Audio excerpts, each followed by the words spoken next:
Got good compliance right here. We get a little closer.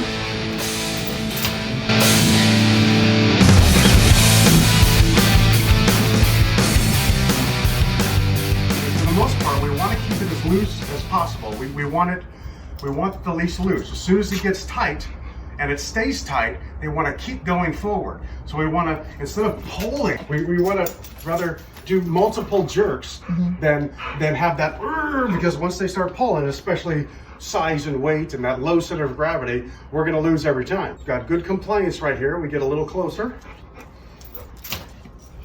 Good. A little closer.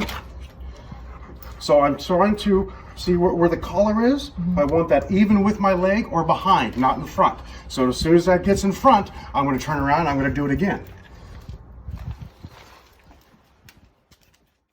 Then she comes over here, she thinks, oh, we're going to relax now. Let's just plop down. Good.